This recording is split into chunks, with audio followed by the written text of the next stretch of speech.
Para nosotros, como una institución cultural que se nutre de la ilustración, del libre pensamiento, de lo que es la crítica de la razón y de todos esos principios que eran de 200 años atrás, pero que tienen hoy una vigencia y una actualidad importante.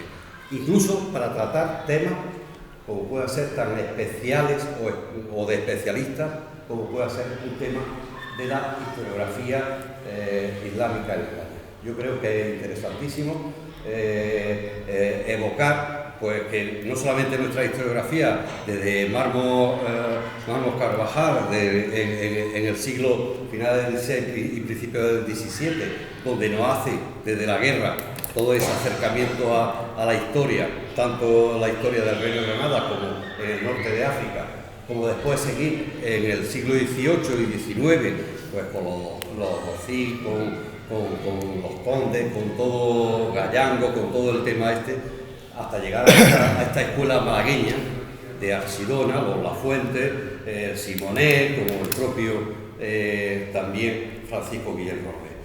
Hablar aquí en esta casa es un tema importante. Nos sentimos honrados de que se pueda presentar el libro de Emilio González Ferrán y que lo hagan también dos ilustres compañeros. Digo para mí compañeros porque aparte son amigos, compañeros, colegas de vieja historia. El catedrático de Historia Antigua, don Fernando Alonso, y el catedrático de Historia Medieval de la Universidad de Málaga, don Ángel Galán Sánchez.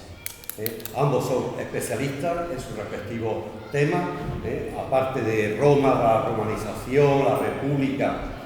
Ellos han tratado, o del Reino de Granada, la mudéjara del Reino de Granada, últimamente Ángel, sobre todo con el tema de la fiscalidad y con Arca Común y con todo lo que está desarrollando, pero sin perder nunca lo que ha sido un sector, un vector, que para nosotros ha sido importante en la historia más reciente de España y sobre todo de Andalucía, que es el tema del Islam. Y yo creo que ese es el tema que nos van a centrar, nos van a hablar de ello, y qué mejor compañía tiene Emilio que estos dos grandes historiadores, investigadores, y que además ellos han trabajado también la historiografía contemporánea del mundo antiguo y también del mundo árabe medieval, que lo ha hecho también Ángel. Así que creo que está en las mejores manos y son ellos los que tienen que hablar. ¿Pero no te quedas comentar? Muchísimas gracias. Es una satisfacción estar aquí, ¿no? Con tantos siglos de historia, ¿no? Además de una historia renovadora. Las sociedades económicas fueron el sueño de la razón en el siglo XVIII. El sueño de la razón produjo monstruos, pero produjo también la capacidad de libertad del ser humano, y de todo eso vivimos, ¿no? Así que es un honor y una satisfacción realmente estar aquí y poder hablar de conocimiento y de cultura. Y muchas gracias al doctor Ruiz Povedano, a quien conozco desde hace muchos años y que, a pesar de que se desvió por otros caminos, siempre ha sido fundamentalmente un historiador, ¿no? Y eso no se puede decir de mucha gente, en particular no se puede decir de mucha gente que se dedica a la historia, ¿no? Es un historiador. ¿Cómo va a ser este acto? Pues nos hemos puesto de acuerdo en una cosa muy sencilla. Vamos a hablar alrededor de 10 minutos el doctor Galán y yo. Después va a hablar el autor del libro y después pues vamos a hablar todos. Digo lo de los 10 minutos porque así nos controlamos, ¿no? Sobre todo Ángel Galán y yo, que no siempre nos es fácil hacerlo. Y tenemos pues un cierto control de la situación para el bien de todos ustedes y de la charla. Muy bien, pues doctor Galán, cuando usted quiera. Muchas gracias. Yo voy a empezar hablando de dos cosas que no tienen nada que ver con el libro. En primer lugar, le agradezco a José María Ruiz Povedano que sea tan cariñoso. Claro, los historiadores que quedan ya de verdad son pocos y él es uno de ellos. Así que háganle ustedes caso. Decía, tenemos un fondo y hemos nacido en. Lo del fondo me parece una buena manera de extenderlo. pero nacimos en la Ilustración, y es verdad que el sueño de la razón ha producido monstruos, el sueño de los sentimientos, de las emociones también. La única manera de evitar que los monstruos se multipliquen es ser racionales en un sentido en el que yo todavía creo, y ese sí es del 18 y no desgraciadamente el 19 y del 20. Lo digo porque vamos a empezar ya. Verán ustedes, el profesor González Ferrín viene cargado de medallas y de historiografía a su espalda, ¿no? Pero también viene cargado de la polémica. Como yo pensaba, pero yo soy muy bien mandado, el profesor Wulff me ha dicho tú el primero, yo aquí, ¿no? No me he preparado una breve síntesis de una ya extensa obra para la edad que tiene este profesor de la Universidad de Sevilla. Pero sí les puedo decir alguna cosa. Cada uno de sus libros ha suscitado la polémica. Así que sus partidarios están divididos en dos partes que a veces parecen irreconciliables, ¿no? El autor de una historia general de Al-Ándalus que levantó algún que otro sarpullido, por decirlo de manera suave, ¿no? El autor de un libro relativamente reciente, Las lágrimas de Abraham, que ha levantado menos sarpullidos porque aparentemente nos tocaba menos la fibra sensible, pero que cuando se lo lean levantará todavía más que el anterior. El autor, en definitiva, y nos encontramos ante un intelectual complejo. Verán, digo para que ustedes entiendan esto. Emilio González Ferrín y yo compartimos trayectorias vitales pues muy similares, como la de Fernando, si en realidad nos separa, aunque él es más joven que nosotros, justo es señalarlo, ¿no? Pero nos separa un número de años lo suficientemente escaso para que una buena parte de sus referencias sean también referencias para nosotros. Emilio González Ferrín solo cita 3 medievalistas y los pone a parir, en todo el libro. Los pone a parir, o sea, nos mete a todos en el mismo saco, ya hablaremos de eso, pero esto es... No. Y Emilio González Ferrín cita a una ingente cantidad de arabistas españoles y no españoles, con la mayor parte de los cuales yo he tenido contacto y algunos soy amigo personal, que están en franco desacuerdo con él. Entonces, ustedes se preguntarán, claro, el autor y el profesor Wulff han invitado a un enemigo, ¿no? ¿Sí? ¿Se oye? No sé, ¿no? Han invitado a un enemigo, porque yo teóricamente estoy en el bando contrario. Si ustedes lo quieren en términos de esa academia, que a mí me cuesta mucho trabajo compartir, el conjunto de mis relaciones, digo de mis relaciones científicas, no están justamente con los partidarios del profesor González Ferrín, ¿no? Entonces, pregúntense, ¿qué hago yo aquí? La primera de las respuestas es la más obvia, la única que debía importar siempre. Yo estoy aquí porque creo que es un libro que merece la pena ser leído. Sencillamente, ahora les contaré por qué. ¿Y por qué creo yo que merece la pena ser leído? Fíjense, la polémica que ha procedido al profesor González Ferrín es, en última instancia, al menos en mi opinión, relativamente restringida en el conjunto de su pensamiento, y es si hubo o no hubo invasión islámica o musulmana en el 711. ¿Volveré sobre eso o no volveré? Que lo haga el autor. Pero si yo tengo que tomarlo en su conjunto, yo diría que ese es el menor de los problemas que nosotros tenemos. El asunto seguirá siendo debatido, tanto como haga falta y con tantas pruebas como toquen, pero a cambio Emilio González Ferrín tiene algo que se encuentra escasamente, ¿no?, en el mundo de la Universidad Española, y es que tiene complejidad de mira. Yo ya estoy con perdón, y el profesor Wulff eso lo puede compartir conmigo. Digamos que los que tenemos cierta edad a veces nos cansamos que afuera de especialización malentendida terminemos descubriendo el Mediterráneo o mirando única y exclusivamente el trocito de mundo que podemos mirar en un agujerito estrecho. Y esto sí lo posee el profesor González Ferrín. Y el libro este merece la pena ser leído porque además es de un género bastante poco habitual en la literatura española. No se crean ustedes que estamos ante un libro que pretenda de manera erudita, sólida y cargada de notas, como hacemos nosotros las cosas para darle con las pruebas, martillazo al lector, ¿no?, convencernos de una cosa u otra, ¿no? El libro en su conjunto, y esta es mi opinión, no es más que una autobiografía de una trayectoria intelectual. Así que esto a mí, que soy el lector, me lo hizo insisto, particularmente atractivo. Porque no es un género muy frecuente, no en la literatura escrita en castellano directamente, ¿no? Y porque además es un género notablemente explicativo. Podría poner ejemplos, pero como el profesor Wolf ha dicho 10 minutos, no voy a poner ejemplos. Al grano. Ahora bien, hay un punto de partida y un punto de llegada en esta trayectoria que él describe, que transcurre, insisto, por una vida bastante plena de acontecimientos en general, ajenos a trayectorias académicas más, no sabría cómo llamarlas, al menos más frecuentes en términos estadísticos, ¿no?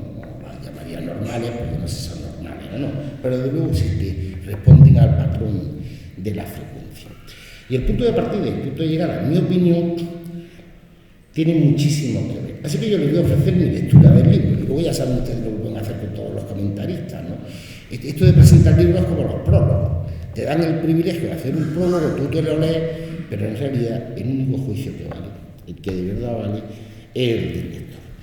Y el punto de partida de Emilio González Fermín, tengo algún alumno mío, en principio es absolutamente elemental. Nosotros nos enfrentamos frente a un Islam que parece una especie de magma que invade el mundo, ¿no? Y su punto de partida es, una cosa es la religión, otra cosa es la cultura y otra cosa es la civilización, ¿no? Una cosa son los árabes, otra cosa son los musulmanes y otra cosa es el Islam. Parecería que esto no hay que explicarlo, pero hay que explicarlo. Yo todavía tengo que explicarlo en clase cuando explico historia del Islam. O sea, hay que insistir en cosas tan absolutamente elementales. ¿Y por qué no ha llegado a nosotros, en este país, en España? ¿Cómo hemos llegado a esa situación, a pesar de una larga tradición de estudiosos del Islam que José María Ruiz Povedano ha sintetizado antes? Porque nos está pudiendo, ¿no? Esta cosa que, por emplearlo con las palabras de yo no soy muy amable con la gente en la que no creo, digamos, de un intelectual conservador. La drogue divine, dice Emilio González Fermín con bastante elegancia, yo lo llamaría de otra manera, ¿no? Pero por emplearlo con palabras de Huntington, esto es el choque de civilizaciones. Pero el choque de civilizaciones, ¿qué puñeta es? Yo nunca he sabido lo que es una civilización. Así que como no lo sé muy bien, yo tengo mis problemas con respecto al término, no sé lo que es un choque de civilizaciones, igual que no sé muy bien lo que es una alianza de civilizaciones, ¿no? Pero en cambio sí sé que esa es la parte que compartimos Emilio González Fermín y yo, es que yo no conozco ninguna sociedad pura. Estamos muy preocupados en el momento en el que nos ocupa por las identidades nacionales, pero quizás deberíamos empezarnos a preocupar más, esta vuelve a ser la opinión de este lector, por lo que yo llamaría el nacimiento de las identidades exclusivistas en Europa. El Estado-Nación, desde ese punto de vista de la construcción de los imaginarios, no nace ex novo, ¿no? Nace una larguísima lucha que en mi opinión empieza a principios del siglo XV y que hace su eclosión definitiva en la guerra de religión, en el XVII.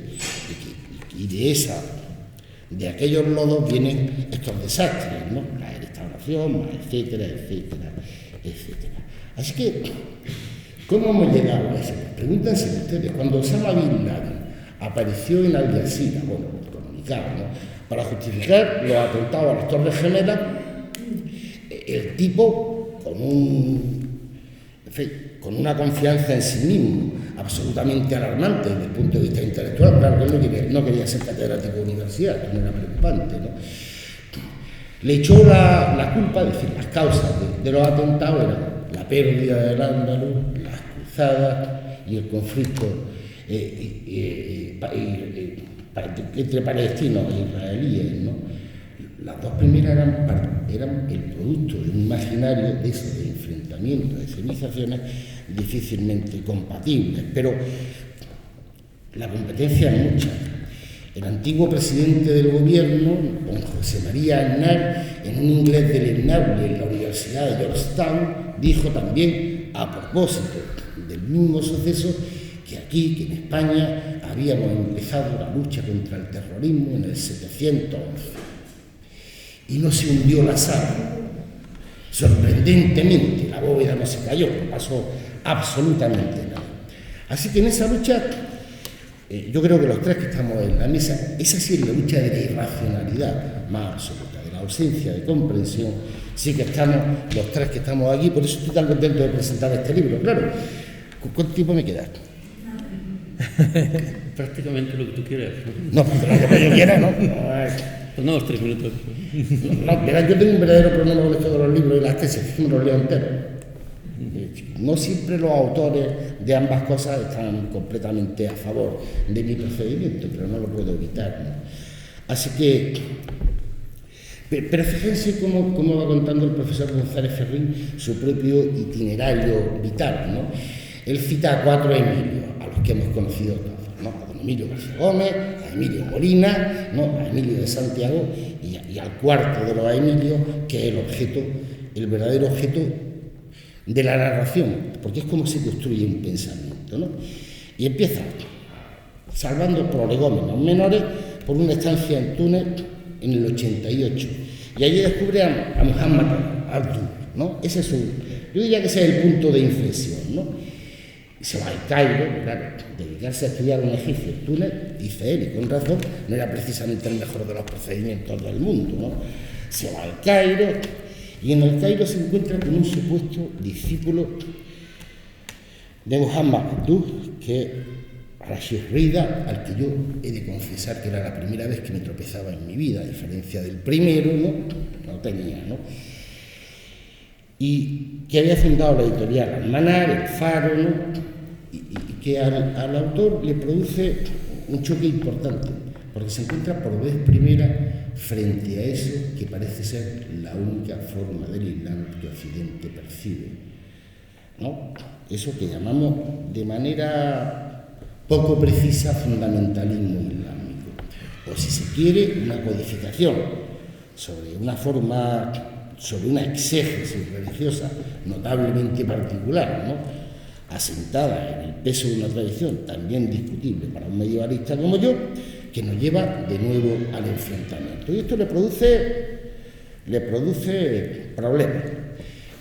Retengan ustedes el dato, porque de esto va el libro, ¿no? Y luego pasamos, yo vi muy rapidito, ¿no? A 1991-1992. Y allí González Ferrín se encuentra con 3 elementos. La Expo, que tendrá su importancia, pero no tengo tiempo para eso. El inicio del entonces llamado diálogo euroárabe, y digo bien, entonces llamado diálogo euroárabe, y su estancia en Lovaina con Bishar Akader, ¿no? Claro. Y hemos pasado del miedo, del miedo, al menos de la sorpresa, frente a un discípulo de un maestro que no era nada fundamentalista, estamos hablando de Muhammad Abdul, ¿no? Frente a una interpretación absolutamente desastrosa, la de Rashid Rida, frente a otra cosa que el mundo árabe también ha dado, y es gente notablemente abierta, tan abierta de pensamiento como podamos ser los demás. Es decir, tan racional si se quiere. Yo es que soy muy partidario. El profesor González Ferrín es posmoderno, él lo dice, a mí me llaman posmoderno y le pego al que me lo llame. Así, pero verán ustedes, porque esto tiene una razón. Lo que empezó siendo una crítica contra los excesos de los monstruos de la razón ha terminado convirtiéndose en una especie de refugio en el arte de ordeñar mariposas. Y un colega mío que acuñó la expresión ya hace mucho tiempo me permite que la utilice, ¿no? O sea, en la nada, ¿no? Eso que llamaría el giro lingüístico, ¿eh? Bresa está convirtiéndose, por eso yo me siento muy ofendido. En cambio, él lo utiliza con mucha tranquilidad. Yo soy postmodernista, pero no creo que haya tanta diferencia entre la utilización de uno y otro. Y se encuentra con el diálogo euroárabe. Y Bishar Akader y su hermano lo vuelven a poner frente a eso, ¿no? El foso me parece que era la expresión que utilizaba.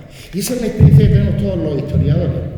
El espacio que va aproximadamente, ¿no?, entre las columnas de Hércules, para entendernos, ¿no?, el conjunto del mar del Alborán y las costas alicantinas, por pensar en la fachada que nosotros, ha sido mucho más transitado que una autopista desde la prehistoria reciente. No hay manera de evitar, esta es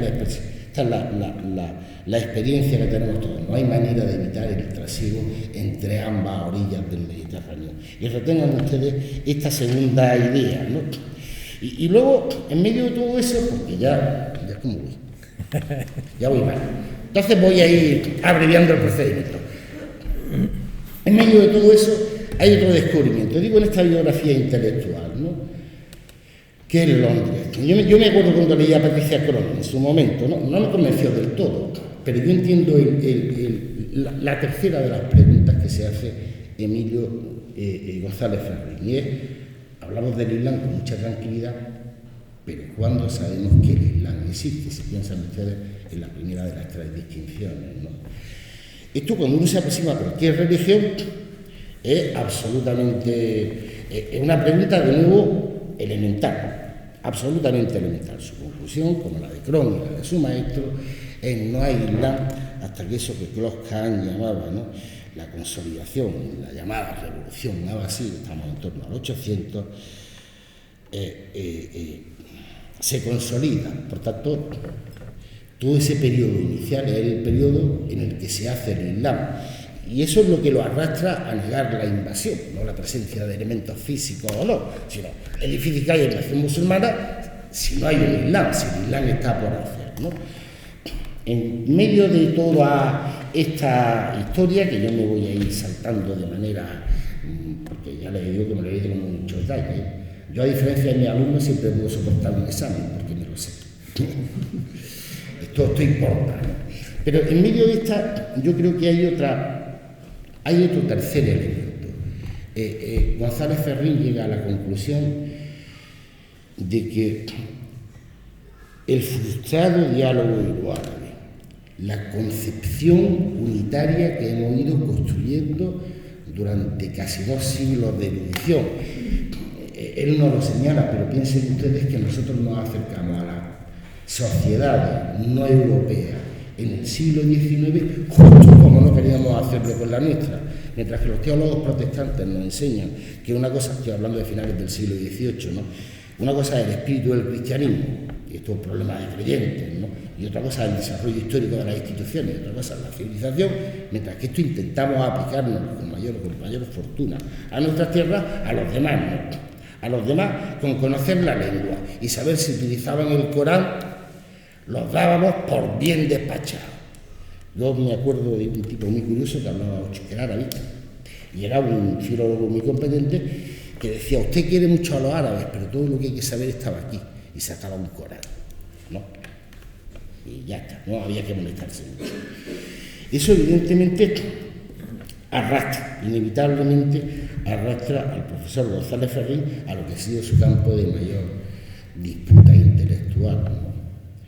Si eso es así, es decir, si ambos convencimientos, el convencimiento inicial en torno a la civilización y a estas distinciones, y el convencimiento de la necesidad de lo que vamos a llamar diálogo, si eso es así, y si uno de los elementos centrales en nuestra propia concepción identitaria es al andaluz, ¿qué papel juegan estos elementos en la historia de España y, por tanto, en la historia del andaluz? También tendría que hablar de los judíos, pero para no pasarle, les voy a contar cuál es el punto de llegada. Y ahora, si quieren, me someto a examen, ¿no? Verán ustedes, el punto de llegada de Emilio González Ferrín se parece mucho al punto de partida. Yo no se lo he contado antes, pero él es un castrista. Yo decía, con ocasión de un acto bastante más luctuoso que este, que la invasión de los castristas, de los seguidores de Don Américo, se entiende, claro, ¿no?, había hecho tambalear los cimientos de la Universidad Española en los últimos 15 años. Toda esa concepción identitaria del medievalismo al que pone a parir, bueno, no lo pone a parir, un hombre muy educado, se me dice cosas amables, pero yo, que no soy tan educado, deduzco que lo está poniendo a parir, ¿no?, el profesor González Ferrín. Es un medievalismo que se ha ido. Oriol Pisunieri, Thomas Glick publicaron en el año 66, si mi memoria no me traiciona, un magnífico artículo en Comparative Studies en History and Society, ¿no?, que trataba, para no hacérselo muy largo, de ver cómo Américo Castro nos había proporcionado herramientas no muy precisas desde el punto de vista de la antropología, la sociología, que entonces estaban de moda, para entender los fenómenos de aculturación. Si ustedes lo quieren, en los términos de un historiador que lleva toda la vida a caballo entre el Islam y la cristiandad, solo que yo lo mido desde este lado, desde el lado de los cristianos, ¿no? Si ustedes lo quieren, es que nosotros no conocemos ninguna sociedad que sea pura. La aculturación es tan inevitable como el conflicto. Y el profesor González Ferrín, frente a lo que podía parecer, no niega el conflicto, ¿no? Son tan inevitables como las propias sociedades humanas. Ese es el primer punto de entrada. Un castrista convencido. Esto no sé yo si suena a otra cosa, pero lo es, ¿no? En segundo lugar, la islamología de Félix Pareja. Esto me ha hecho mucha gracia. Yo creí que ya era el único tipo que se había leído a Félix Pareja no para utilizarlo, sino para entenderlo. Sí, porque la mayor parte de los arabistas de mi generación tenían la islamología allí y la utilizaban. Era un libro, pero aquello parecía un tocho infumable, ¿no? Esta es la sensación que yo tengo. Y los medievalistas ni siquiera nos molestábamos, ¿no? Pero un tipo tan extraño como el padre Pareja hizo que nosotros nos diéramos cuenta pronto, por lo menos cuando yo lo leí, que el Islam no se agotaba siquiera en el mundo que no era más próximo, que era el mundo árabe, ¿no? El Islam era algo que trascendía con mucho y que cambiaba con el tiempo, ¿no?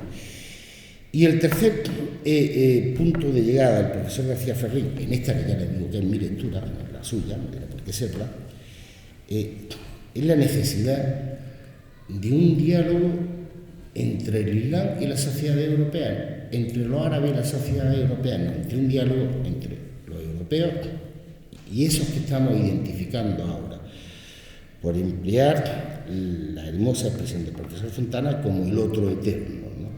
Los que tenemos enfrente, porque el profesor González Ferrín, ese es su convencimiento, pero también él mismo piensa que en el fondo ellos forman parte tanto de la historia de Europa como yo. Y como ya no sé cuánto he hablado, pues se lo dejo aquí, o sea que ya lo pedía el profesor. Mi cálculo era que vas a doblar, efectivamente. Por eso hacía 10 minutos, porque estaba todo perfectamente estudiado. Esto me permitirá a mí ser un poco más breve. En cualquier caso, ha merecido la pena. Muchísimas gracias por la intervención. Y bueno, yo voy a contar en primer lugar, por si hubiera dudas respecto a una de las cuestiones que ha planteado Gerardo. Yo no necesito estar de acuerdo con el doctor González Ferrín, para considerar que su libro es interesante. Es decir, yo tengo que estar de acuerdo en que un pensamiento está bien construido para considerar que es interesante y que merece la pena ser planteado. Y es un pensamiento, el suyo, bien construido. La suposición de que hay que estar de acuerdo es una suposición que efectivamente, ¿no? El problema únicamente es si merece la pena. Ustedes saben que los jugadores de ajedrez nunca juegan con jugadores inferiores, si lo pueden evitar, porque si tú juegas al ajedrez con un jugador inferior, de una manera sistemática pierdes juego, ¿no? No merece la pena perder el tiempo con la gente cuyo pensamiento no merece la pena, ¿no? En su caso es un pensamiento, que es mucho más que decir que no está de acuerdo, ¿no? En este sentido es un pensamiento, bueno, y es un libro, vamos a hablar de... vamos a evitar que tenga que decir eso, hemos venido a hablar de mi libro, ¿no? Es un libro que fundamentalmente a mí me parece un libro interesantísimo porque es una biografía intelectual y una biografía de encuentros con gentes arabistas en diferentes momentos, más un conjunto de artículos reflexionando sobre todo este mundo y sobre su propio pensamiento y síntesis muy interesantes de sus propias perspectivas, ¿no?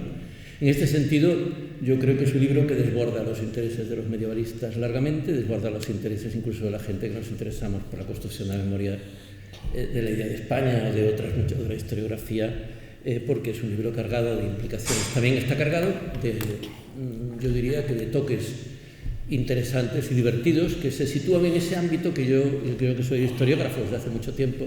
Siempre digo que la historiografía es una tarea intelectual, luego tiene un punto como de ola intelectual, ¿no?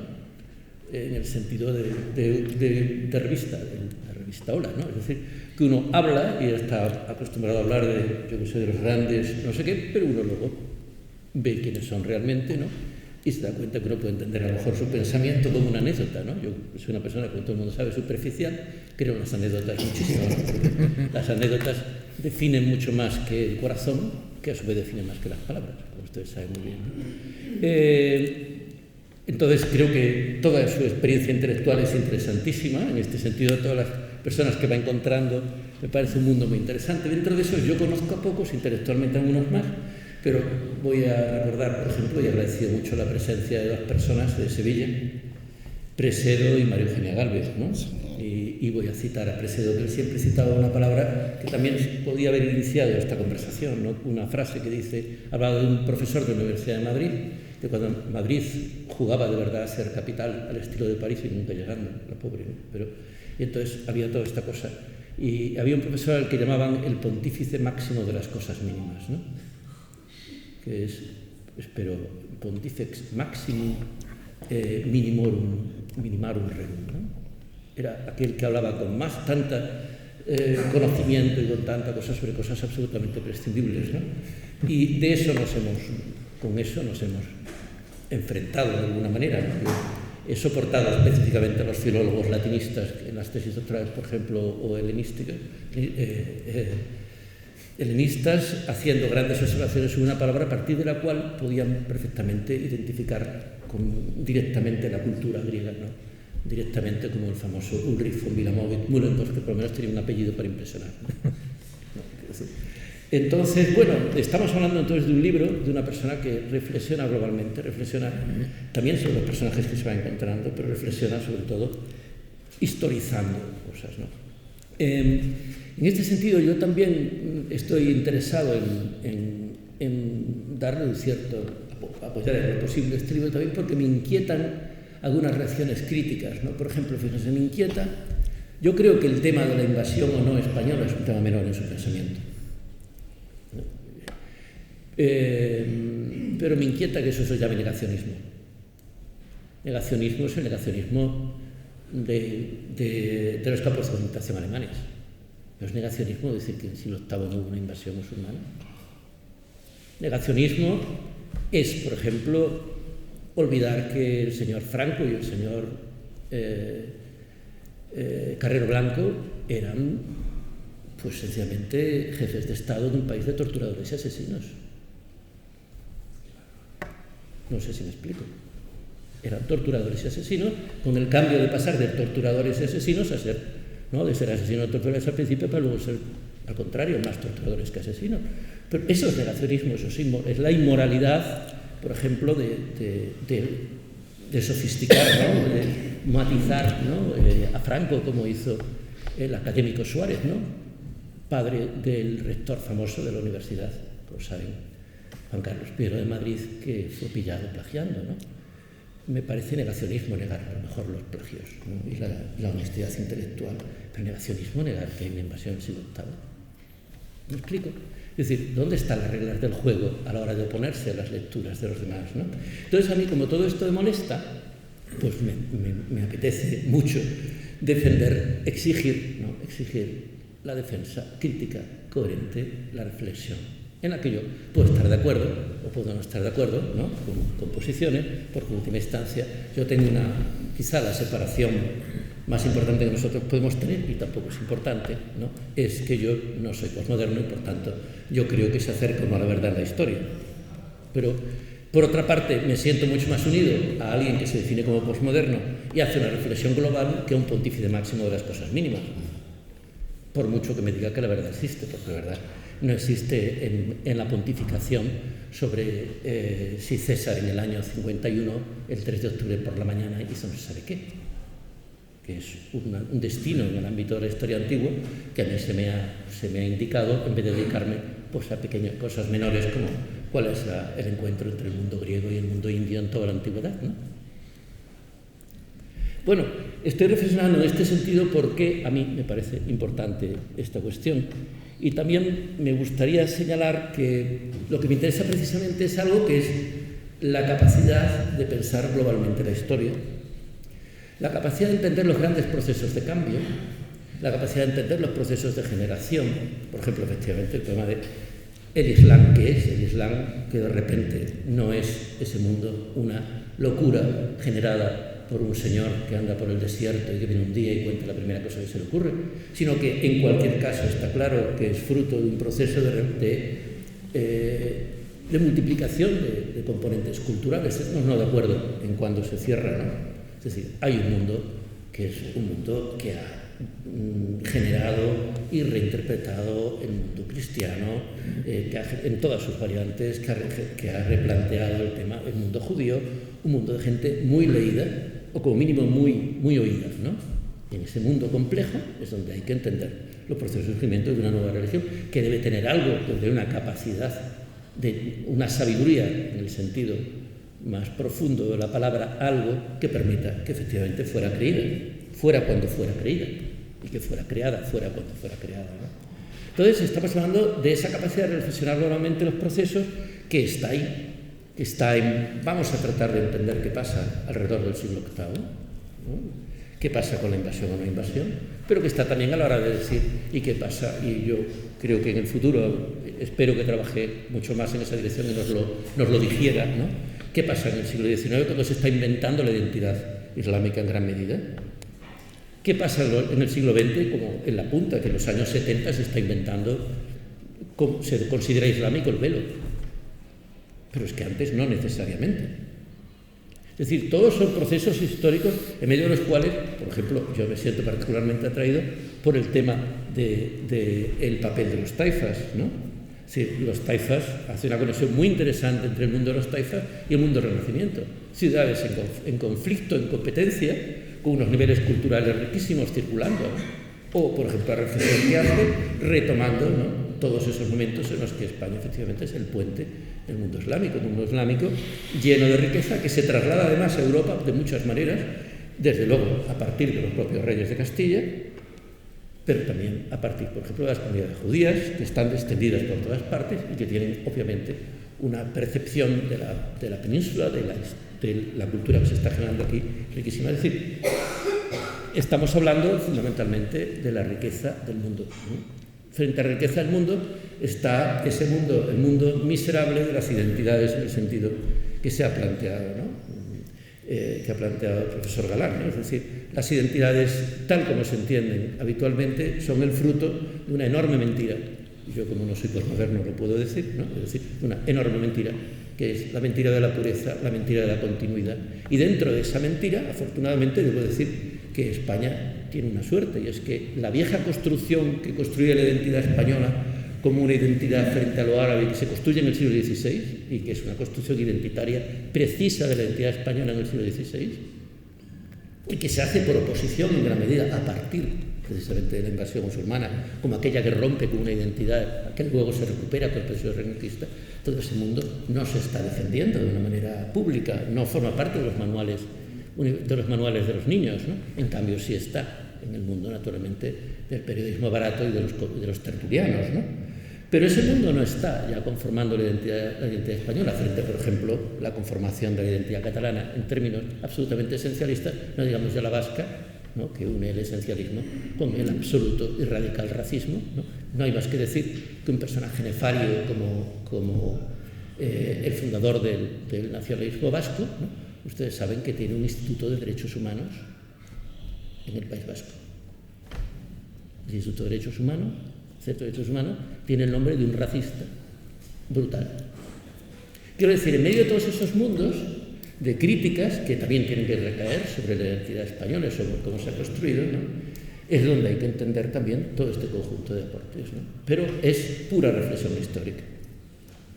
Es pura reflexión histórica. Es decir, frente al absurdo de las identidades, frente al absurdo de las construcciones y frente al maniqueísmo, pero a veces incluso frente a la propia banalidad de la construcción de los pontífices de las cosas mínimas, ¿no?, pues creo que hay que reflexionar globalmente, hay que ver las interacciones. El mundo es hermoso porque es múltiple y es complejo.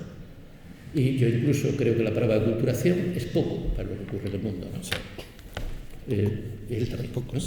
Es poco, ¿no? El mundo es la continua complejidad y la continua mezcla desde que el Homo sapiens surge y casi no mucho después, en términos globales, se dedica ni más ni menos que a navegar hasta los extremos del Pacífico y a descubrir y a aprender y a replantear. Y todo eso no es más que encuentro, invención, reinvención y reconstrucción. Y somos fruto entonces de esa mezcla. Somos fruto incluso, ¿no?, del encuentro que él hablaba, ¿no?, que se está hablando incluso de la peste negra, ¿no? Porque somos supervivientes de una peste negra que fue tan terrible en todo el continente euroasiático como el continente asiático estaba unido. Somos supervivientes de eso, ¿no? América, yo siempre lo digo, ¿no? América no. Como América estaba aislada, el aislamiento lo pagó con que la llegada de los europeos fuera llegada de las plagas y de las enfermedades, ¿no? Es una anécdota frívola, ¿no? De una manera, pero es para que entendamos que la riqueza está en la complejidad. Y su libro es un libro de riqueza y de complejidad. Se puede estar de acuerdo o no, pero es un libro que conviene leer, y conviene leer como una vacuna. Muchas gracias. Muchas gracias. Bien, pues me corresponde a mí ya entrar en plena decadencia, porque después de estas presentaciones va a ser muy difícil mantener el nivel, y me corresponde pues simplemente paliar la caída progresiva hasta el indefectible final de este acto, ¿no? Yo estoy muy agradecido a Fernando Wulf y a Ángel Galán, estoy muy agradecido a la institución que nos acoge, a la ciudad que también nos acoge. Creo que todo intelectual que se precie, todo intelectual que quiera ofrecer algún elemento de análisis, de estudio y decida hacerlo público, necesita un cierto altavoz, y yo hoy me siento con ese altavoz gracias a esta institución, gracias a estos dos colegas que también son maestros.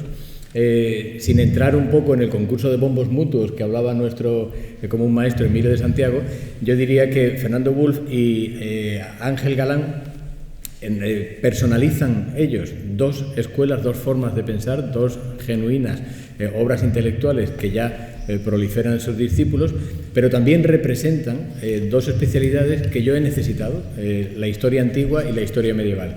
Y son los dos marcos, igual que están aquí como si fueran los finales de los topes de los libros en una librería, son los dos marcos en los que yo he necesitado construir mi propia islamología, porque ese es mi objeto de estudio, la islamología. Yo creo que uno va creando su propio objeto de estudio, va perfilando, y yo he entendido que la islamología es una ciencia que estudia algo llamado Islam, pero ese algo llamado Islam, pues resulta, y ahí creo que le dedico incluso demasiadas páginas, resulta que no es que sea muchas cosas, sino que hay muchas cosas a las que le llamamos Islam. Y yo creo que el ejemplo que pongo ahí de la palabra banco se acerca mucho a lo que quiero decir. La palabra banco no es que el banco sea donde te dan dinero, donde se sienta la gente en los parques y donde hay peces en el mar, sino que a tres cosas diferentes le llamamos banco. Y eso exactamente es lo que ha ocurrido con el Islam, con una salvedad. Desde fuera, es decir, desde aquella alteridad absoluta que hablaba antes el profesor Galán, y desde dentro del propio Islam, se ha construido ese molde único, lo que un colega llamado Grunebaum llamaba la matriz del Islam, de tal manera que el Islam es simplemente la clonación de una determinada religión que constituye una cultura, constituye un Estado, constituye una forma de pensar, de ver el mundo. Al igual que cualquiera de mis hermanos puede decir que su club de fútbol es un modo de vida, resulta que hemos decidido que la religión en determinados ámbitos es un modo de vida y por tanto proyecta todo eso, ¿no? Y como no estoy de acuerdo porque llevo 30 años estudiando el Islam, pues empecé a separarlo. ¿Qué tres cosas son esas? Una religión, una cultura y las sociedades contemporáneas. Ahí marco los límites cronológicos, que son una propuesta.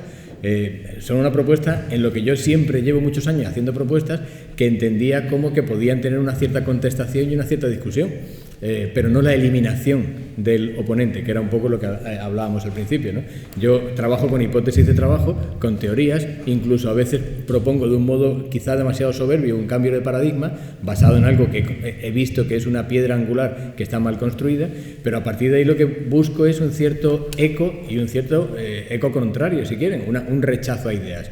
Desde que escribí el libro Historia General de Al-Ándalus, que, insisto siempre, no era el título que yo le ofrecí, pero así ha conseguido meterse en los departamentos de Historia Medieval, aunque sea de una manera subrepticia, hasta hoy y hasta el tiempo que me quede de escribir, pues yo intento hacer exactamente lo contrario de lo que nuestro maestro Presedo hablaba al criticar al pontífice máximo de las cosas mínimas, porque sigo la idea aquella de Mircea Eliade, y a mí no me gusta Mircea Eliade como historiador de las religiones, pero entiendo que es esencial pasar por él, igual que es esencial pasar por el padre Pareja para entender esos objetos de estudio. Él decía que el final previsible de saber mucho sobre poco es saberlo todo sobre nada. Si avanzamos en esa hiperespecialización de lo mínimo, pues vamos a no saber lo que está ocurriendo. Y yo concibo que la historia medieval, la historia contemporánea y la protohistoria medieval, porque yo entiendo que hay elementos de esos tres islam que nacieron en la antigüedad tardía, entiendo que se miran con lupa cuando deberían mirarse con telescopio. Deberían mirarse en conjunto, porque resulta que están ocurriendo determinadas cosas en el mundo mediterráneo en torno al año desde el 400 hasta el 800 y la gente solamente sitúa la lupa en un elemento determinado.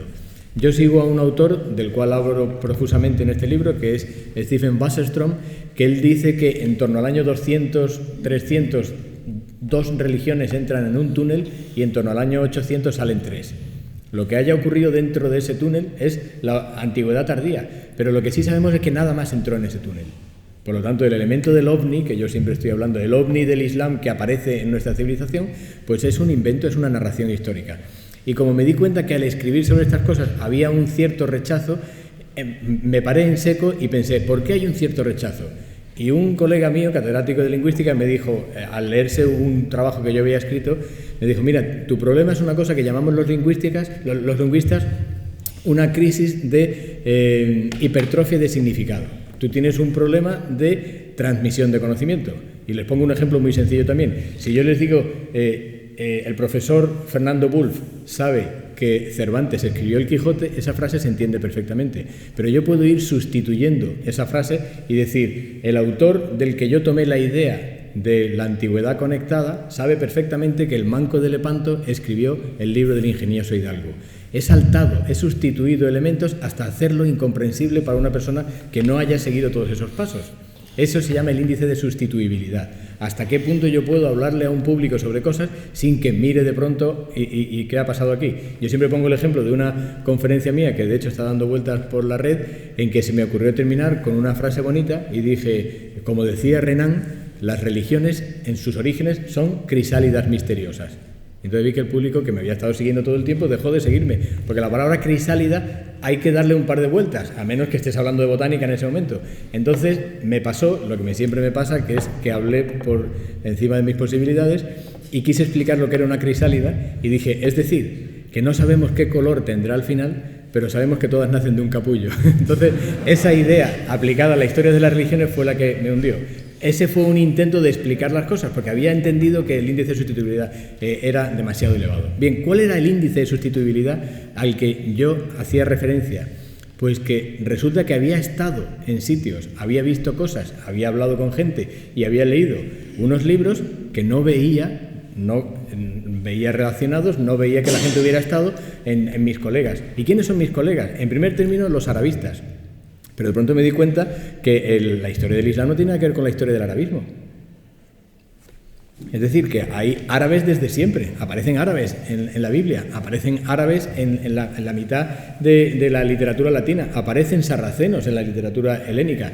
Entonces me di cuenta que hay una serie de palabras que son sarracenos, agarenos, ismaelitas, árabes, tayaye, magritai. Tengo una relación, voy por 17 nombres perfectamente englobados que a lo largo de 3 siglos están apareciendo que hacen determinadas cosas en determinados textos, pero resulta que a todos ellos los traducimos como Islam. Hemos perdido la sofisticación que debería hacer gala un investigador, y es decir, si aquí pone que, pongamos por caso Juan Damasceno, si aquí pone que los agarenos son unos tipos que suelen tener muy poca cuerda, porque eso es lo que para él significa la fresqueya de los agarenos, ¿por qué hemos traducido por la religión de los musulmanes? Pues porque estamos haciendo una cosa que se llama presentismo. Estamos haciendo algo que en el libro que decía el profesor Galán, La angustia de Abraham, yo llamaba la narración retrospectiva. Estamos haciendo una cosa que los cineastas llaman un retrónimo. Le digo cineastas porque estoy trabajando ahora con un historiador del cine que dice que en la historia del cine se juega mucho con los modos de representación institucional, cómo tenemos que presentar a las cosas. Si tengo un actor árabe y yo soy su agente, el pobre va a hacer siempre de árabe. Y dice, no, yo es que quiero hacer de millonario italiano. No, lo siento, tú haces de árabe. Y además deja de hablar español bien y empieza a hablar así un poquito, porque no vas a tener ningún papel, porque tenemos unas formas de representación institucional. Y esas formas las aplicamos al pasado. Y eso sería el retrónimo que dicen ellos. Por ejemplo, cine mudo. El cine mudo es un retrónimo. El cine mudo cuando surgió era cine. pero cuando salió el sonoro, el cine mudo. La Primera Guerra Mundial era la Gran Guerra, hasta que hubo una segunda. Entonces me di cuenta que había dos cosas. Una, que la gente no manejaba las fuentes o los sitios en los que yo pudiera manejar, y que la gente asumía que hay unos conceptos que no evolucionan. Yo sigo mucho la idea de Koselleck, y ahí hablo de la historia de los conceptos. ¿Qué tiene que ver la palabra matrimonio hoy día con matrimonio en la época de Alejandro Magno? Vamos a hacer una biografía de Alejandro Magno enamorado de Roxana, pero ¿cuál es la idea del matrimonio en la Edad Media? Un contrato. Vale que hoy también puede ser un contrato, pero se le supone a la gente otro tipo de cosas, ¿no? Es decir, que los conceptos evolucionan. Uno, que nosotros vestimos al pasado de los trajes del presente. Dos, y que las cosas que yo estaba viendo la gente no las estaba leyendo. Dices que trato a los medievalistas, en realidad es casi un guiño, porque yo estoy permanentemente trabajando con medievalistas y yo me considero en gran medida cuando estudio el Islam medieval también medievalista, pero claro, es que me doy cuenta, yo voy a sitios en los que la gente, yo le cito un libro y me dicen, gracias a Dios, para saber de la España medieval no tengo que saber ni árabe ni inglés. Y bueno, pues ya está. Entonces, como estoy viendo que la gente está reduciendo mucho el foco, yo tenía que contrarrestar, y es imposible hacerlo sin romper 3 o 4 vasijas en la cacharrería. Lo que a mí me interesa en este libro, Cuando fuimos árabes, es una idea, y es el título. De hecho, yo tenía el título antes que el libro, y cuando quise jugar con la cubierta, el editor me dijo, lo siento, es que lo único importante de este libro es Cuando fuimos árabes. De hecho, podría ser hasta una libreta, podría estar vacío, pero la gracia es que tenga esta cubierta. Entonces, esta es la cubierta, este es el libro. Porque, ¿cuál es la parte importante de Cuando fuimos árabes? Dos. Una, un tiempo, es decir, es un trabajo de historia, que es el cuándo. Bueno, perdón, he dicho 2 y son 3. 2, la persona, nosotros de ese fuimos. Porque la gracia, mi padre, que es un hombre que siempre, mi padre y yo, es una persona a la que quiero muchísimo, de hecho es probablemente el hombre al que más quiero en este mundo, lo que pasa es que ya tengo un hijo y ahora tengo que repartir cariños, pero todo el mundo sabe que al padre y al hijo se le quiere de formas diferentes, ¿no? Pues mi padre, que no he encontrado nunca una cosa en la que pueda estar de acuerdo con él, en absolutamente ninguna de las facetas de la vida, y que por eso el diálogo siempre sigue siendo fluido, después de 30 y tantos años ya que yo voy hablando de estas cosas, de vez en cuando me dice, mire, pero entonces, ¿cuándo vinieron? O sea, el problema es ellos, el problema es esa tercera persona, el problema es la ausencia de complejidad de pensamiento al pensar que nuestra cultura es unívoca, y las culturas son todo una mezcla. Ahora encontré yo, han publicado un libro, la Universidad Complutense, en la que aparece la península ibérica en una fuente, en uno de los mapas del Idrisi, uno de los mapas medievales, y aparece una península ibérica que no reconoceríamos. ¿Por qué? Porque está hecha al revés para nuestro punto de vista. El norte es África y el sur es la península ibérica. Entonces uno ve la península ibérica y dice, bueno, esto no lo entiendo. Pero si le da la vuelta, hay una cosa muy curiosa, y es que aunque le dé la vuelta no la reconoce a la primera. Tienes que girar la cabeza. ¿Por qué? Porque esa península ibérica, en ese mapa de ese mundo árabe que está mirando desde Oriente, y todo siempre ha venido desde Oriente hasta el descubrimiento de América, siempre ha venido todo de Oriente a la península ibérica y ha venido continuamente, pues resulta que esa península ibérica no se sienta, por así decirlo, sobre Cádiz, sino que se sienta entre Almería y Valencia, porque esa es la puerta de Oriente, y esa es una puerta de Oriente permanente, y en toda la antigüedad tardía y en toda la historia de la antigüedad, e incluso Brodel habla de la autopista del Mediterráneo, cuando dice que la gente iba navegando de cabotaje y cuando llegaba a Túnez daba un salto y entraba ya de Cartago a Cartagonova, podemos decirlo así, que es la autopista. Entonces, el modo de percibir nuestra península ibérica en toda esa continuidad histórica no era el modo en que yo veía que aparecía en nuestros libros, en esas crónicas traducidas del árabe en que se decía, y allí en esa tierra había no sé qué, pero parece que han llegado a Marte. Y esto es una permanente conexión. Pero yo siempre pongo el ejemplo, yo decía antes lo de las anécdotas, yo pongo el ejemplo de Isidoro de Sevilla. Isidoro de Sevilla se llamaba Isidoro de Sevilla porque nos invadieron los egipcios, porque éramos todos del culto de Isis, pues seríamos del culto de Isis o no, pero no tiene que venir una tropa con aquello, ¿no? Entonces, el estudio del caso, por ejemplo, del famoso 711, que no es más que un punto de partida, o incluso si quiere podemos ni siquiera hablar de ese punto de partida, porque a mí lo que me interesa es la continuidad. Lo que a mí me interesa de ese 711 no es el año en sí, sino por qué estamos obsesionados en él. Y estamos obsesionados porque necesitamos una tercera persona. Hay un libro, imagino que conocéis, el de Javier Arce, sí, Esperando a los árabes, que hace una historia de los visigodos sin los árabes. Porque todas las historias de los visigodos sabemos el final de la historia y hacemos esa narración retrospectiva. ¿No? Y entonces, claro, no es que los obispos tuvieran un poder muy superior al de cualquiera en las ciudades, no es que hubiera un problema entre la monarquía y tal, no es que no controlaran todo el territorio peninsular, no, es que vinieron los árabes. Entonces, vinieron los árabes y la palabra conquista la necesito porque necesitaré después otra palabra que Márquez Villanueva y todos los castristas llamaron la reconquista conceptual. Porque resulta que vivimos en un país que ha forjado su propia identidad basada en el propio término de reconquista. Entonces necesitábamos la conquista. Entonces ya, si los índices de sustituibilidad iban subiendo, si ya resulta que yo conocía el Islam y no era lo que se decía de él, si yo había visto lo que es una religión, lo que es una sociedad contemporánea y lo que es una cultura, por cierto, de la cual hemos participado en esta tierra, en todo ese tiempo larguísimo y fértil llamado Al-Ándalus, sobre todo en su colofón de máxima riqueza, que es la época de los taifas, pese a que en los libros de la historia medieval se puede despreciar o no la época árabe, pero sobre todo se desprecia la parte final, porque estamos obsesionados por el centralismo. Y se dice que los taifas ya son una cosa y tal, ¿no? Entonces, ese tipo de... ya estoy despertando, ¿verdad? Ese tipo de grandes rechazos genéricos, esa idea, voy a citar a un medievalista, Ladero Quesada, esa idea de la paz inesperada desde 1248-1492, ¿por qué dice la paz inesperada? Por la misma razón que decimos 711, porque sabemos el final de la historia. Pero ¿realmente la gente en 1248 estaba pensando en 1492? Cuando precisamente la gente que en 1492 era el enemigo, era el aliado en 1248. La historia es una permanente recomposición de muchos elementos. Y en los libros, tal y como yo veo que se está interpretando, no aparece esa riqueza. Pero esa tiene la tercera pata, que es la más peligrosa de todas. Si nosotros asumimos que el Islam es todo eso junto, si el Islam es violento por naturaleza, por tanto en sus orígenes, si el Islam es la genuina alteridad, olvidémonos de que aquí ha habido guerra fría, de que aquí ha habido guerras de religión, guerras de 100 años. No, eso no tiene ninguna importancia. 2 guerras mundiales, no. Lo importante es que el Islam siempre ha sido el otro y el malo.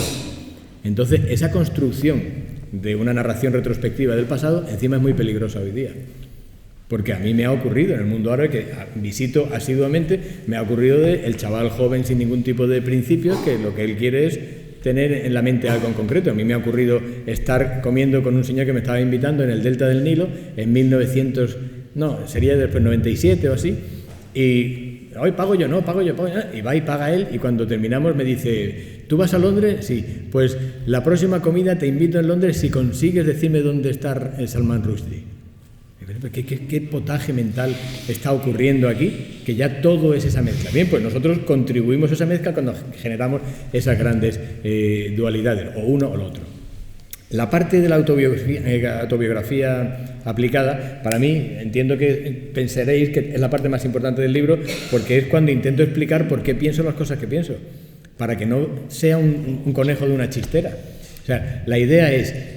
Yo tengo que hablar de John Wansbrough en España. John Wansbrough escribió en 1978. ¿Por qué no se estudia John Wansbrough en los departamentos de árabe cuando este señor revolucionó los estudios coránicos? Pues porque el que inventen ellos ya ni siquiera es que inventen ellos, es que nadie invente, porque esto ya está cerrado. Yo siempre pongo el ejemplo de una de las últimas biografías de Felipe II que ha salido ahora, no me acuerdo, pero es el tocho... una biografía que ha salido de Felipe II. ¿Por qué? Parker. No. Sí será. Bueno, en inglés se llama Philip II, es decir, Felipe II. Uy, pero con ese nombre hay como 90, que vale. Todos obsesionados están. Entonces podrían llamarlo otra biografía de Felipe II, que sería divertido. Pero no, se llama Felipe II, la biografía definitiva, en español. Y eso no lo había puesto el autor, se llama la biografía, porque aquí estamos siempre cerrando. Y yo creo que aquí estamos para abrir. O sea, yo tenía la ingenuidad de que al plantear hipótesis de trabajo generaría discusión científica. Yo creo que hoy, por ejemplo, lo he conseguido, pero tengo ya 53 años. Entonces, no sé el tiempo que me puede quedar de esto, y yo lo que quiero es que mis alumnos tengan ese relevo de poder tener la libertad de no tener cada idea con el prurito que decía Darwin del delito cometido. El delito cometido no puede acompañar a un científico. Yo soy popperiano, ahí lo estoy diciendo permanentemente, y yo planteo estas ideas hasta que haya algo que demuestre lo contrario. Mientras tanto, estas son las ideas y mañana las cambio. Desde este libro al anterior, por ejemplo, hipótesis sobre el nombre de Al-Ándalus, la etimología y tal, pues las he ido matizando porque he visto que la gente avanza en ese sentido y son interesantes. Que mañana resulta que aparece una prueba definitiva sobre que el Corán existió como tal antes del año 800, que alguien habló en algo llamado Califato Omeya de Damasco, que no sé por qué se inventa ese Califato Omeya. Bueno, yo sí lo sé porque hace falta crear la pieza intermedia entre los abbasíes y los otros, pero que alguien de pronto descubre que hubo una administración omeya, que hubo una expansión omeya, aparte de anecdotario, como una ilustración de un palacio en Jordania, en el que se dice, no, mira, conquistaron porque aquí aparece Rodrigo y también aparece el emperador de China. O sea, también conquistaron China. Es decir, hay una serie de cosas que deben contextualizarse. Y este libro, pues yo es la forma más honrada que he tenido de poner sobre la mesa que no me estaba inventando porque me hubiera dado un naranjazo, porque me hubiera caído del caballo determinadas cosas, sino que entendía que era coherente avanzar sobre esos términos, ¿no? Y termino con una alusión.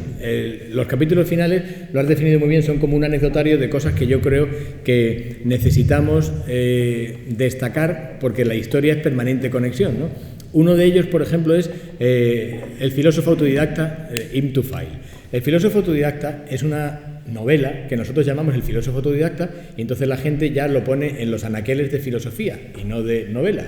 Cuando uno lo lee, y por cierto me lo acabo de comprar otra vez, una edición que he encontrado ahí en Mapas y Compañía, cuando uno lee esa novela desde el principio está planteando un contrato entre autor y lector en la idea de que esto es una ficción pero quiero contártela, y hasta el final, que tiene un final cerrado, hay una unidad clásica de narración, hay una extensión determinada, es decir, la definición clásica de novela.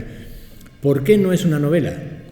Bien, pues porque lo estudiamos en filosofía y porque si yo dijera, y lo digo, que esa es la primera novela escrita en Europa, al resultar que está escrita en árabe, la gente dice, entonces la primera novela se escribió en árabe en la península ibérica, entonces ¿quién reivindica, por así decirlo, ese patrimonio cultural? Bien, pues ese nosotros es el que debe reivindicarlo.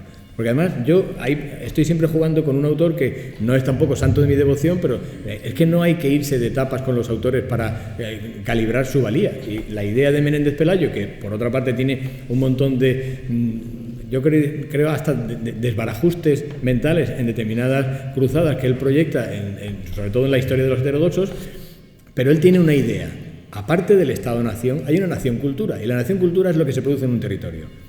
Y entonces esa cosa que se va produciendo en un territorio, si yo digo que fuimos latinos, pues fuimos árabes porque aquí la lengua oficial fue el árabe y porque este señor que nació en mi tierra, pues escribió en árabe. Ahora, por ejemplo, hablo señalando a Enrique Yedra porque su director de tesis, Juan Pedro Monferrer, catedrático de Estudios Islámicos de Córdoba, y acaba de sacar un libro que el otro día me mandó. El libro es una traducción, es el clásico libro que se edita para que no tenga ningún comprador. O sea, porque el libro, en el título pone Tazliz al-Wahdaniyya, epístola sobre no sé cuánto, el típico libro que lo ves y sales corriendo inmediatamente, ¿no? Porque además incorpora texto árabe y tal. El típico libro filológico que yo muchas veces he dicho que mi única función en este mundo es traducir a mis colegas. No a lo que han traducido, sino traducirlos a ellos. Decir, bueno, ¿sabéis lo que implica esto? Bueno, pues este libro en concreto no hay que traducirlo, sino con cambiarle el título y 2 o 3 cosas, creo que lo tendríamos. Este libro demuestra que un judeo converso en Al-Ándalus, es decir, en la época, en el tiempo posterior del que sabe mucho el profesor Galán, es decir, de los cristianos árabes, algunos de ellos mudéjares, son musulmanes en tierras castellanas, pero otros son cristianos que están arabizados, que eso es la palabra mozárabe, lo que significa. Los mártires de Córdoba no son mozárabes. Mozárabe en árabe significa musta'arab, arabizado, y los mártires de Córdoba lo último en su vida que querían ser era arabizados. Por lo tanto hay que hacer unas rupturas ahí, ¿no? Bien, pues aquí resulta que tenemos que probablemente en Toledo un antiguo judío que se hace cristiano. Hacerse cristiano es una narrativa, pero como ustedes comprenderán, su veracidad o no, su sinceridad o no es lo de menos. Lo demás es que tiene que demostrar a todo el mundo que ya es el mejor cristiano. En ese tratado de soy el mejor cristiano, que se llama Tazliz al-Wahdaniyya, en árabe literalmente sería la Trinidad de la unidad. pero yo lo traduciría, porque a mí me gusta traducir libremente, cuando comprendes lo que significa tienes que volcarlo. Significa la Trinidad en la unidad. ¿Y qué está haciendo este hombre? Este hombre está justificando su paso del judaísmo al cristianismo porque ha descubierto que la mejor forma de explicar la unicidad de Dios, es decir, que Dios hay uno, es explicarlo en tres fuerzas, que es la Trinidad, tal y cual está queriendo tirar de mucha más gente del judaísmo y del islam hacia el cristianismo. Lo hace en árabe, lo hace probablemente en Toledo, y su fuente directa es Abelardo. Abelardo, que es el famoso de Abelardo y Eloísa, que es un hombre cultivadísimo, que explica perfectamente las tres fuerzas de la Trinidad, porque Dios se expresa en Padre, Hijo y Espíritu Santo, pero también es un gran científico, tiene amores con Eloísa, no sé si conocen ustedes la historia, y tienen un hijo. ¿Y cómo le ponen a ese hijo? Astrolabio. ¿Y por qué le ponen astrolabio? Pues porque Abelardo es un obseso de la investigación de los planetas y de los cálculos científicos y tal y cual, y ha construido un astrolabio, se ha hecho con un astrolabio, y resulta que esos astrolabios vienen de Al-Ándalus. Es decir, un cristiano nuevo que está utilizando elementos europeos para su legitimación de conversión en árabe al cristianismo, es también de la tierra que está exportando material científico para que el hombre que le está dando ese material intelectual pueda observar la naturaleza y la física, etcétera, etcétera. La conectividad completa. Esa es la Edad Media, y así es como se construye no ya el Renacimiento, que por supuesto, sino toda la historia de la humanidad. Pero nosotros no hemos jugado eso, hemos jugado a: si tú eres de ese equipo, yo soy del contrario. Y esta gente estaba abajo rezando y el resto estábamos arriba razonando, ¿no? Por tanto, yo creo que el libro es una simple llamada de atención. Yo creo que también en cierta medida es un testamento poético mío, porque yo tengo una de mis grandes maestras en el arabismo, María Jesús Viguera, hace muchos años, en una pelea, auténtica pelea, en un acto como este. Yo estaba muy nervioso, bebiendo agua, un señor se levantó y me gritó: ¡torero! Digo: ¿torero? Dice: sí, pero torero de salón. Uy, se fue corriendo. Esas cosas que se hacen en España para los debates científicos, ¿no? Entonces, de pronto se levantó Pierre Guichard, que Pierre Guichard es un gran medievalista. Se levantó Pierre Guichard y me dijo: Pierre Guichard es un gran medievalista, un hombre muy educado y un tipo al que respeto. No comparto grandes cosas suyas y él no comparte ninguna de las mías, pero eso no implica que yo deba decir que es malo, porque es un puntal del arabismo y del medievalismo. Bien, pues Pierre Guichard me dijo: es que usted confunde, no, es que usted pone la lógica por encima del sentido histórico. Y bueno, pues ya tenemos epitafio, y eso es lo que yo quiero. Puso la lógica por encima del sentido histórico, porque yo no sé lo que es el sentido histórico, pero desde luego la lógica tiene que estar por encima de todo eso. Bueno, pues María Jesús Viguera, después de aquel acontecimiento que se estaba poniendo un poco difícil y tal, y me dijo: Emilio, dame un beso. Y yo le dije: ¿pero un beso de amor o de sumisión? Esas cosas que se hacen también en estas cosas. Y María Jesús siempre dice una cosa que a mí me resulta interesantísima: en este mundo solo podemos proyectar dos sentimientos ante los demás, o pena o envidia, así que tú eliges. Entonces yo lo que hago en este libro es morderme la lengua, morder la arena que he podido estar tragando durante todo el tiempo, porque es un debate muy hostil, y es muy hostil personalmente, hasta el punto, y yo lo digo en más de una ocasión, en que si yo no fuera profesor titular de una universidad, yo me tendría que ir de España. Pero es que si yo no fuera profesor titular de la universidad, indudablemente jamás podría tener ningún punto en ningún concurso de oposición. Y la diferencia que hay entre grandes adversarios míos y yo es que yo siempre, en los tribunales de oposición, en alguno de los casos que he tenido alguno de esos nombres, le he dado un 10 porque esa gente tenía que estar en mi departamento, porque a mí me gusta el debate científico, y yo nunca tendría ese 10. La cuestión es que debemos rescatar, yo no sé si es rescatar porque en el pasado lo hubo o no, o en cualquier caso debemos obsesionarnos por la idea de que la universidad tiene que ser debate. Y la universidad tiene que ser pensamiento creativo. Y la universidad tiene que ser la jovialidad de estar en desacuerdo con alguien. Y yo, en este caso, pues apuesto por una idea del mundo a través de una interpretación del Islam. Y muchísimas gracias.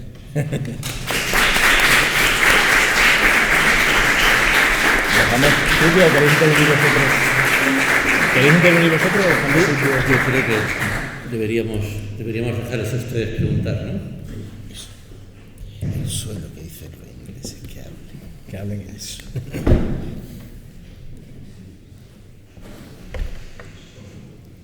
El que esté libre de pecado.